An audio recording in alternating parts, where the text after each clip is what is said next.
Okay, another rest day. So pasok muna natin ang ating motor sa ating laboratory para magkutingting. So yun, medyo makalat. Kakatapos ko lang pala guys mag-adjust ng tension nitong aking inverted fork. Medyo napapansin ko wala nang rebound. So dinagdagan ko lang naman ng spacer sa loob para lang magkaroon ng additional rebound plus oil. Kasi nagkaroon ito ng issue na tumatagas dito sa may bandang fork cup, yun yata yung tawag doon. So may bingot siya. And ito ang agenda natin ngayon, itong in-install ko na Daytona Quick Throttle. Ito nga pala hindi siya plug and play. Tapos itong ating switch na pang Aprilia, bali conversion lang na, ang simple conversion lang naman ang ginawa ko dyan. So ang ginawa ko lang ay tinabasan lang natin yung laki diameter nung butas para magkasya dun sa clip-on. So ayan, may hazard nga pala itong switch na to. Tapos ito yung kill switch. Nandun na rin sa isang switch na yung push start at saka kill switch. Isang na siyang switch.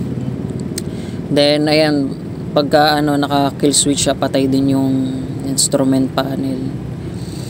Tapos ayun, mamaya i-share ko sa inyo yung yung color coding. Tapos ito yung park light niya, pag inano mo sa switch on yung power para sa ignition. Ayan. Tapos ito naman push start.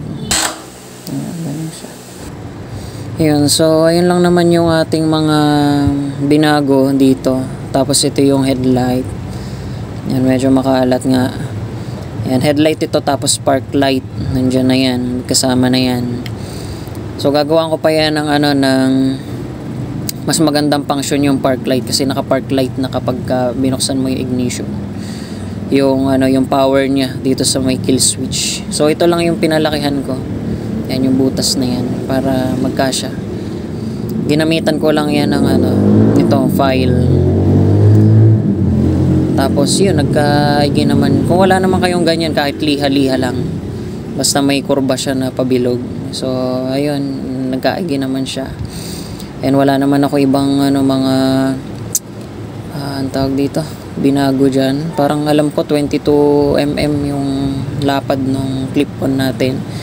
So 41mm yung ating clip-on para dun sa fork. Yun yung diameter niya. So ayun lang guys, na next time ulit.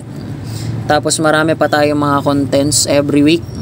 Every rest day gagawa ako ng content para may ma-share din ako sa inyo about ideas, mga plans ko in the future, and mga previous mga build ko. Share ko lahat dito sa channel ko. Mga boss, encourage ko kayo na i-click mo yung subscribe button and support mo na rin itong channel na to. Tapos panoorin mo lahat ng videos ko para support na rin. And click mo na rin yung notification bell para updated ka sa lahat ng mga i-upload ko pa mga builds, ideas. And ayun lang. Thank you.